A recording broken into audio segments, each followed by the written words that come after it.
Welcome to this gathering hosted by the Unitarian Universalist Church of Bowling Green. Whether you're here in person or online, we are so glad to have you joining us. My name is Aileen Arnold, and I'll be your service associate today. As a reminder, those little buzzy or ringy things in your pocket, if you would set them to silence now, that would be great. We are a welcoming congregation.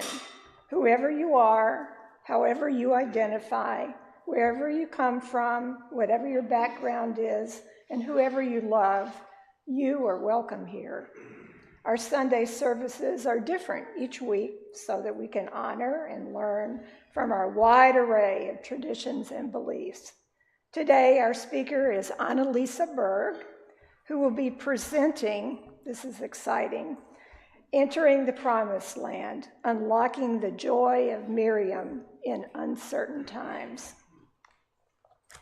And now in lieu of the chalice lighting, we're going in a slightly different direction today, and per the Jewish tradition, lighting candles. So I'll give it to Analesa. Thank you, everyone. In the Jewish tradition, many families on Friday night will light the Shabbos candles, the Sabbath candles, have a festive meal, and more traditional families, the ones that are more observant, will also spend the next 25 hours without those little buzzy things, without any technology, and not driving, not cooking, really resting and connecting with people. So I wanted to share with you the blessing for the candles, which again we do on Friday nights. I'll do it in Hebrew and then also in English.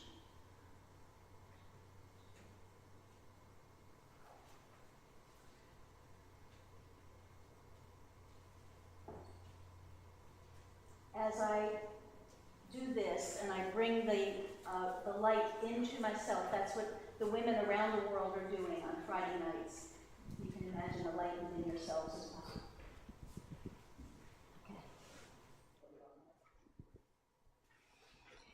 Baruch atah Adonai, Eloheinu melech haolam, asher kedeshanu b'mitzvotov, v'tzivanu l'chadlik ner shel Shabbat.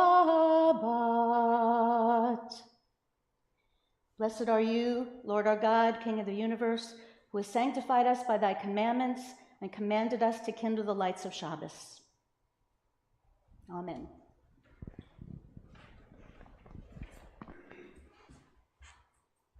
Thank you. I didn't ever test this. Is it working? Okay, great. We now have a hymn, hymn number 396, I Know This Rose Will Open, and stand in spirit or stand, period.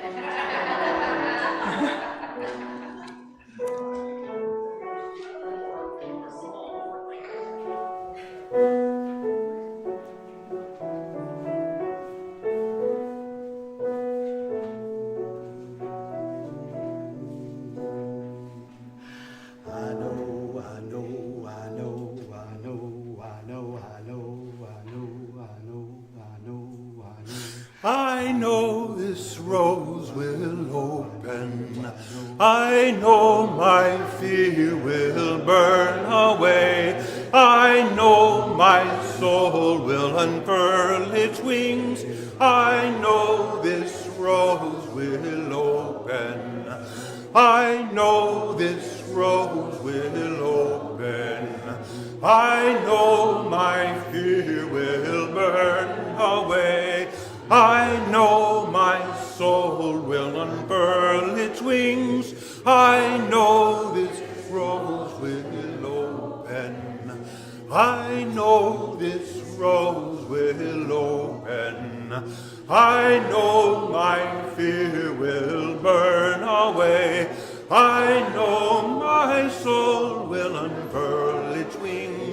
I know this rose will open. I know this rose will open. I know my fear will burn away. I know my soul will unfurl its wings. I know this rose will open. I know this rose will open. I know this rose will open. I know this rose will open.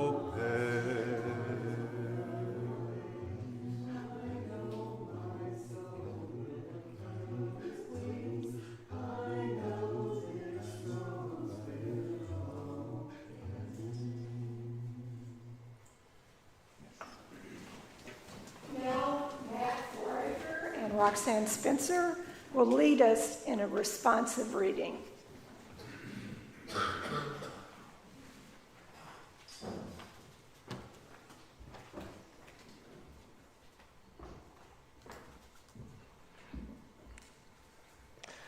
The word courage comes from the Latin cor, which means heart.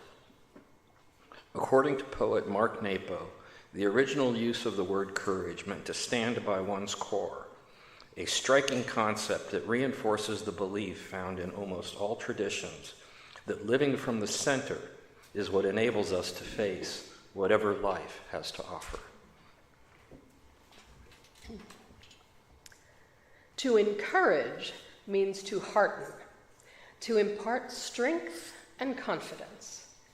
This is our work as a religious community, to encourage one another, to be held in engaging the world around us, as well as what scares us internally, to give one another the confidence and heart to live as fully as possible. With full Hearts, we affirm our relationships with one another. We recognize our agency and our connective power, and we accept our responsibility to be bold and courageous. We light these candles, symbol of all that we are and all that we will be, as our shared ministry encourages those within and beyond our walls. Thank you. Thank you, Roxanne and Matt.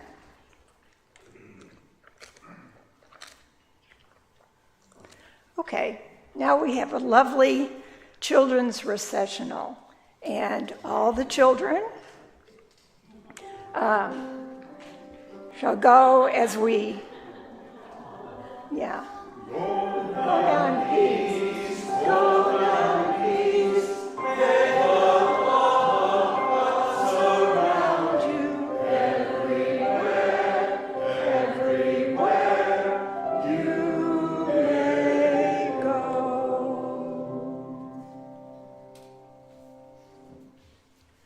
We'll now have a few moments for meditation, reflection, and prayer.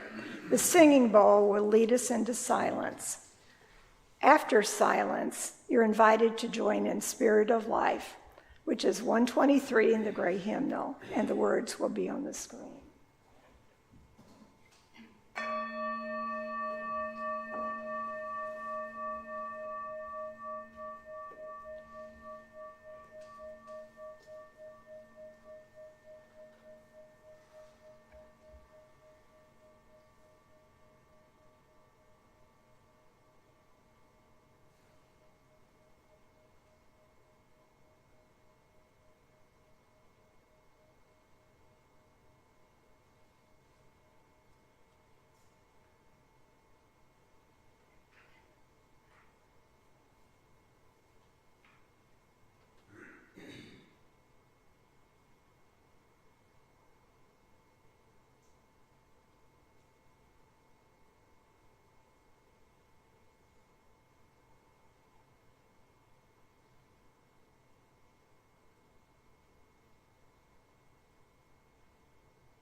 It's my real pleasure now to tell you a little bit about our presenter for today, Analesa Berg.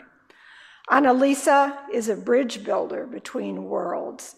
She creates uplifting, sacred spaces and experiences that empower people to expand their sense of awe and to activate their unique human capacity to act with courage and joy in times of great change. As a cross-cultural consultant, Analesa has helped hundreds of corporate executives and Unitarian Universalists and their families thrive in new cultures by expanding their awareness of what is possible. Today, with the insight she's gained navigating personal challenges, she combines her background in music, art, transpersonal psychology, performance, community creation, and evolutionary leadership development to help us move into the future beyond differences and usher in our new world with as much love as possible. So, Analesa.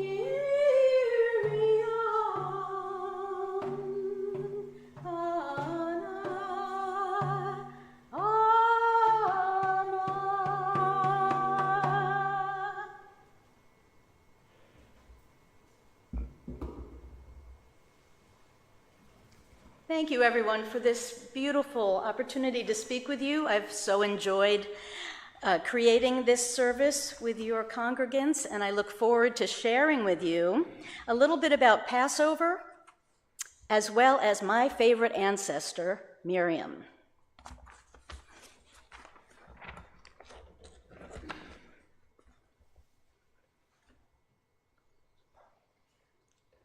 Oh, that's right, I'm doing this.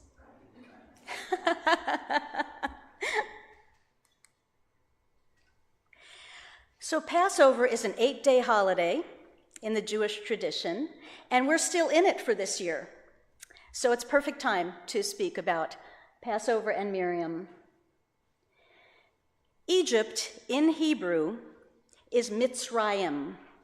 And Mitzrayim, translated, is the narrow place. So we're really looking at the story of Exodus in our traditional holiday meal. We tell the story, and many people will look at what is the Mitzrayim, what is the narrow place in your own life, in our own life today that we are struggling with and that we want to release so that we can shine our light fully. There are many symbolic foods in this Passover meal. Have any of you been to a Seder, which is great. So you may know some of these foods. There's matzah, which is unleavened bread, and it's this flat cracker. And it really represents that there was no time for bread to rise when the Israelites were leaving slavery and moving towards the Promised Land. Now, matzah is pretty dry, and I think it needs lots of butter and salt to taste decent. But okay, I guess that's the point. It's not always pleasant when you're rushing out of a tight place into freedom. So we remember that actually for 8 days, many people will not eat regular bread. And I mean, there are some recipes that work, that make it taste okay. But in any case, if you ever taste it, put some butter and salt on it. There's also a dish that we combine apples, nuts, and a little cinnamon and a little wine, and mush it up, and that then looks like the mortar between bricks, and that's called haroset.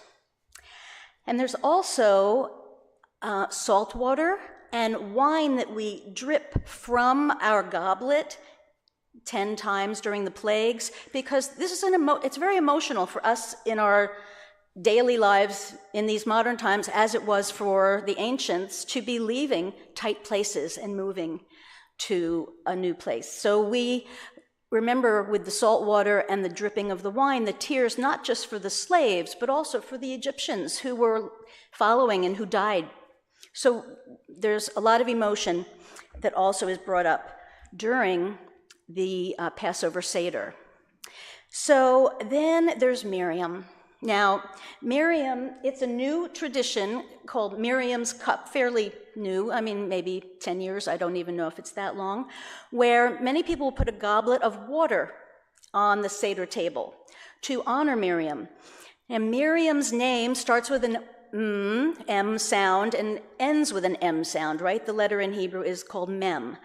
And I am really captured by Jewish mysticism. I have lots of ancestors who were mystics, and so I come by it naturally, I think. And what I love is that the letter Mem actually stands for water, and it's called one of the mother letters. So it's very fitting that Miriam would have water associated with her. And there's other reasons that I'll share with you in a bit. So Miriam was a prophetess. You may know and remember that she brought her baby brother Moses to the Sea of Reeds and stood by him while waiting to see if he would be rescued.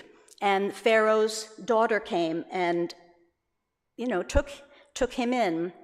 What is little known is that actually it said that Miriam predicted her brother's birth by saying, "My mother will have a son who will redeem Israel." So even as a little girl, not only did she stay by him during that time and arrange for her mother and Moses' mother to be the wet nurse when baby went to Pharaoh's temple, and she did predict his birth.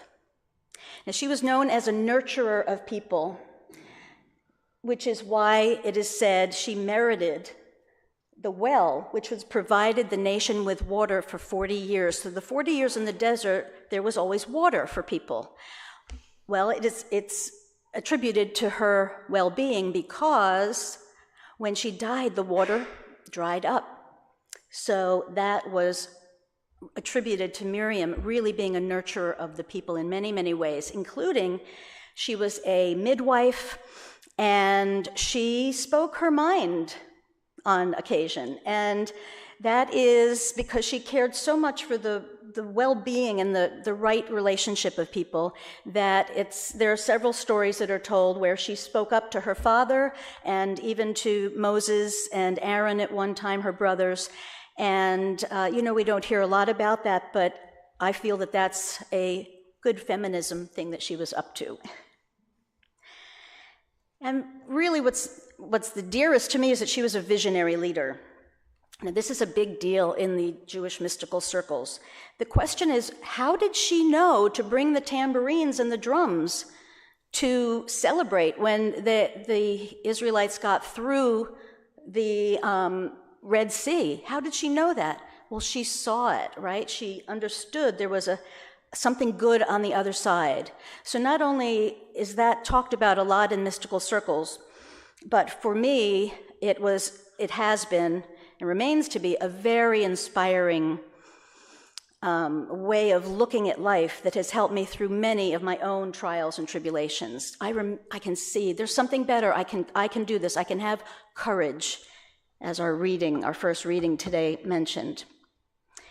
Now, a few years ago, I wrote and performed a one-woman show, and I brought in many of my ancestors, men, women, and one of those was Miriam, and I asked her advice. "Miriam, what a brave woman you are, from saving your brother to leading the people out of Egypt. We need good leaders these days. What would you say to us?" "Thank you, dear one. I see people have lost faith in themselves and each other. Many have become distrustful of anything not scientific. They don't honor the beauty of the feminine ways and the subtle arts we employed many years ago. To cross the Red Sea, we trusted there was something on the other side that was good. Not everyone could follow. Many became scared. But those with strong faith and vision led the way with prayer, song, and dance. You need that now to uplift and remind people who they truly are. They have forgotten the dance of life, the joy. That is the future. That is the promised land. Thank you, Miriam.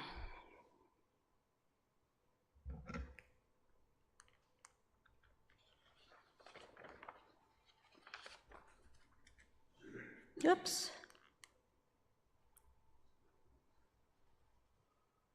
Okay. So those words from Miriam really remind us in transformational times, which I feel we are in right now, some big shifts going on in the world, that we can remember these wise words and trust in ourselves and each other, as well as remembering to see the vision and remember to sing and dance and celebrate together on the other side.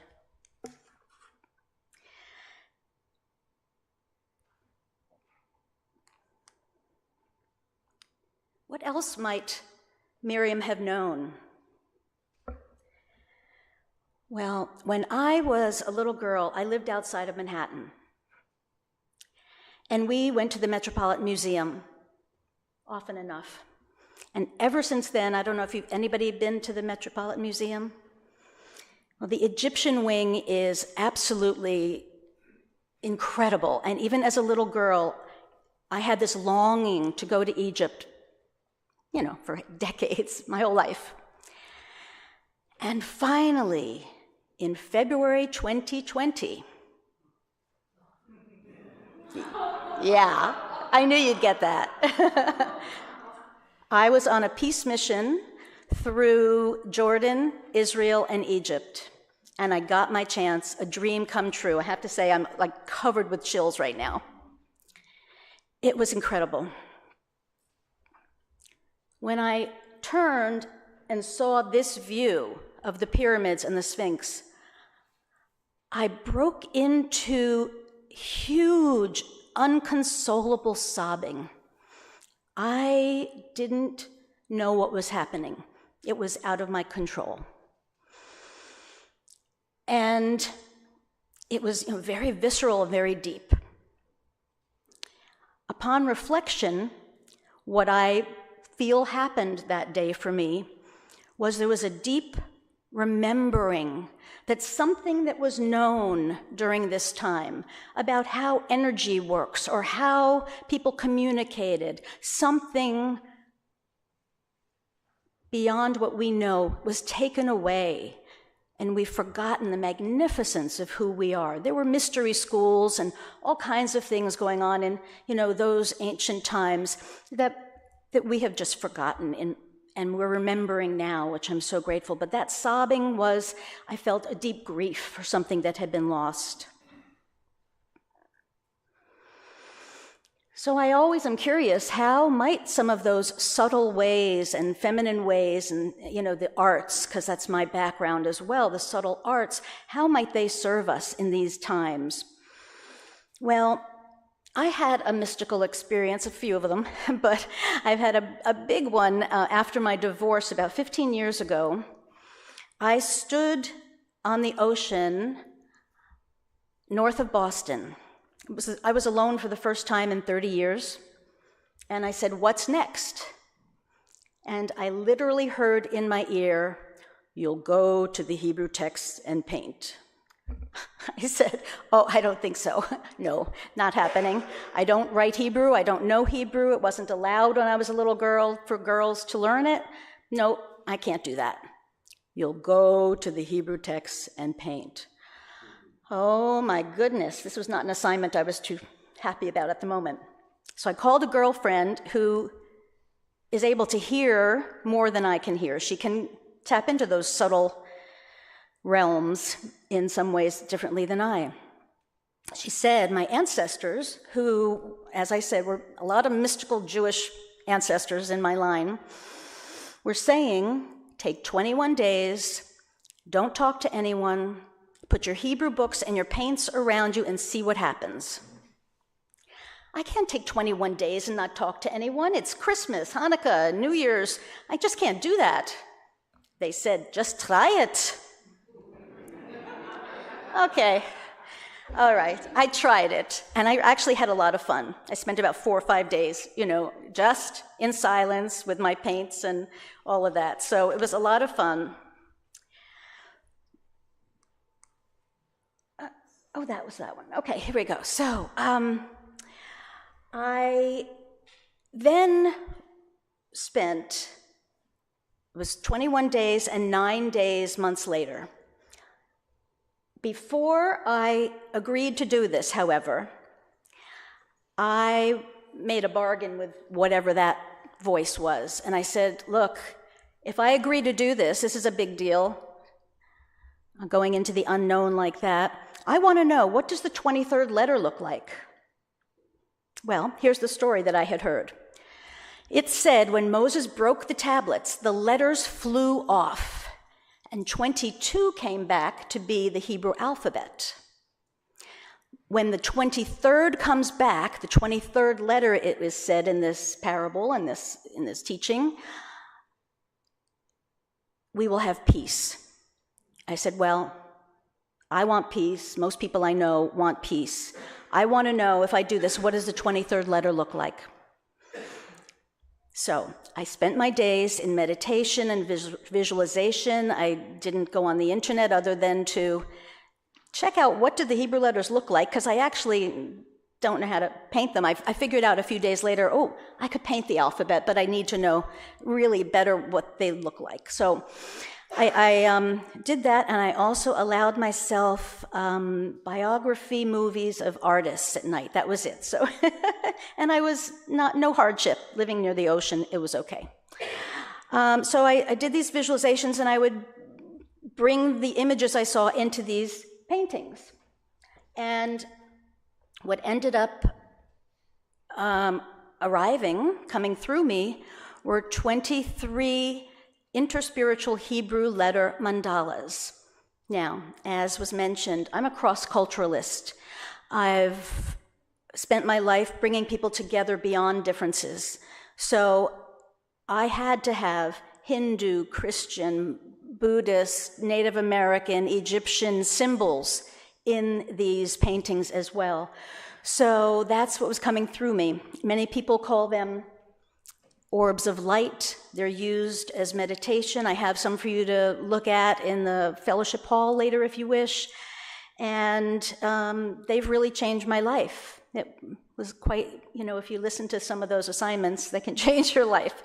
So what I realized on the 9 days that I spent was, I know what the 23rd letter could be like.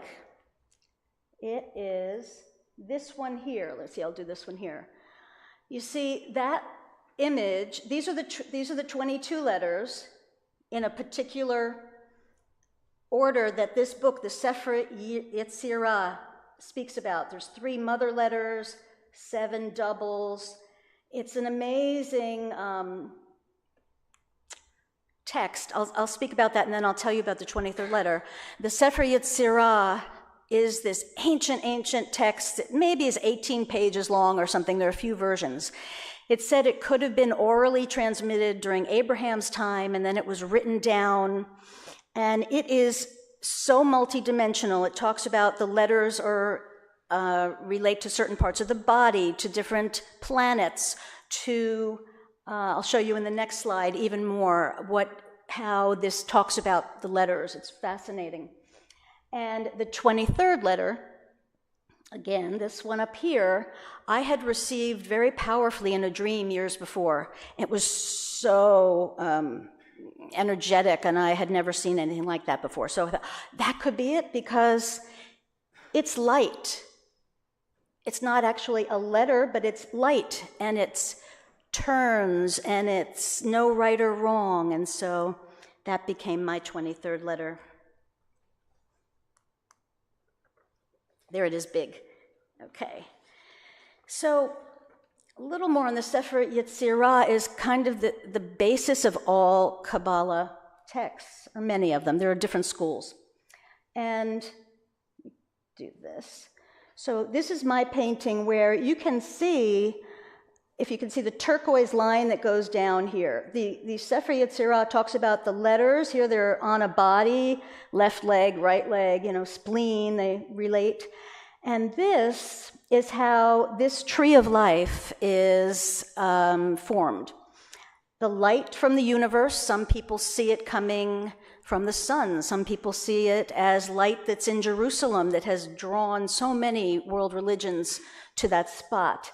And you can have it in a meditation, if this appeals to you, come through your pineal gland, which has been all the rage recently, people talking about the pineal gland as the door to God and the light. So in our bodies, it can bring light. And what's fascinating to me is pineal. Pene is face and El is God. So the pineal in Hebrew is the face of God. So anyway, the light comes down and goes through our body and from left to right and back and forth and swirling around. And it's not just like down and up, but it's building a field that goes up through the middle. In our first prayer by Mark Nepo, it said something about this being in the center is where you find peace. This is a masculine and feminine side, and we're bringing it together in the middle. So what I do is I also think of my 23rd letter, and that expands the meditation. And if you can see here, there's a torus. A torus is something that scientists are now saying is the shape of the universe.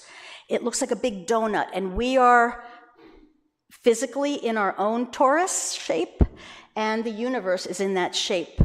And I feel that is like us as light. So I invite you, as Miriam did, to imagine a world where we remember that we are all light, and we have our uniqueness, and we can come together and bring peace to the world. I'd like to end with a chant that I wrote that is called Shalom. We have Shin. In Hebrew, it's read from right to left. Shin, Lamed, this is the vowel O and the final Mem, so Shalom. Kabbalah translated means receive, to receive. So as I sing, I welcome you to receive whatever it is that you wish to receive. In my circles that I run, we have 3 circle norms. One is non-judgment of ourselves or others, curiosity for new information, just be curious, don't have to take anything in, and to trust our own inner wisdom. So I'll sing Shalom for you, and I welcome you to receive it in whatever ways you wish. And I look forward to seeing you in the fellowship hall, and thank you so much. Shalom, shalom, shalom, shalom, shalom,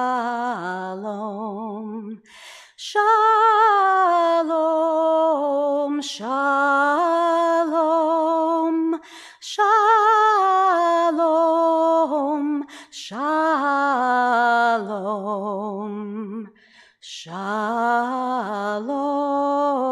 shalom, shalom. shalom. Shalom, shalom, shalom, shalom. Thank you very much.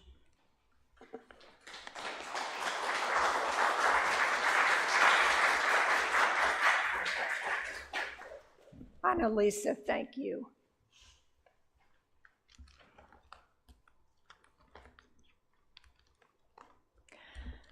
This congregation and the work we do is supported by the voluntary generosity of all who contribute. The offering is the sacrament of the free church. You may place your donation in the plate as it comes to you on your way out, or using the QR codes on the screen, or you can always send a check directly to our office. And now, as we enjoy the music, the offering will be given and received in grateful appreciation of our shared hopes and values.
The color of my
see we have new containers. Very last minute. Yeah.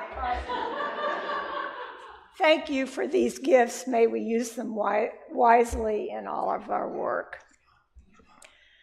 And speaking of thank yous, I've got a whole list on this little thing of thank yous for today, and it just to show what it takes to make this happen every week. First of all, Amy Deputy, who was helpful, I think, to Analesa and served as her host. Ryan was the service coordinator, which is a huge job. The readers, Roxanne and Matt. Laura McGee, who's not here, was the scout who found Analesa. Yes, she did. The troubadours, as always, beautiful music. Matt, the magical magician. And Analesa, thank you very much. Okay, our last hymn today is We Would Be One, number 318. It's beautiful. Please stand and in body or spirit as you are willing and are able, and let's sing with us, please.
This morning, Roxanne Spencer will give our final reading.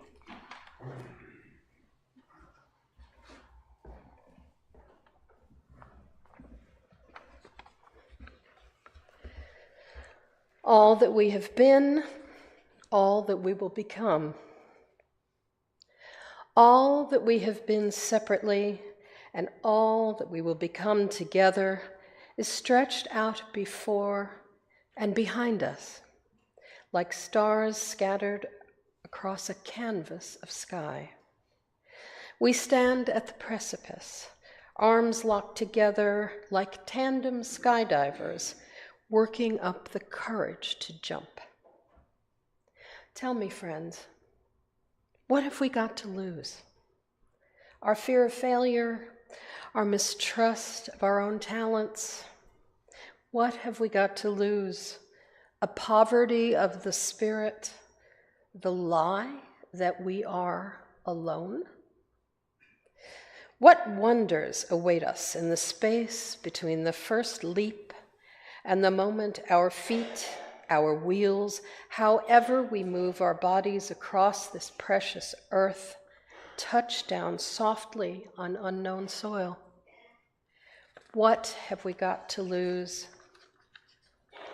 that we can't replace with some previously unimagined joy. Blessed are you, Spirit of life, who has sustained us, enlivened us, and enabled us to reach this moment. Give us courage in our leaping and gratitude in our landing, and share with us in the joy of a long and fruitful ministry together. Leslie Ahuva Fails.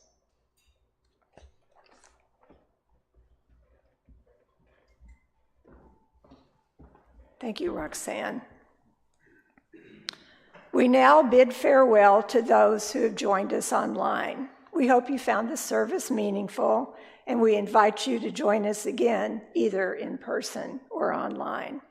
Be well and go in peace.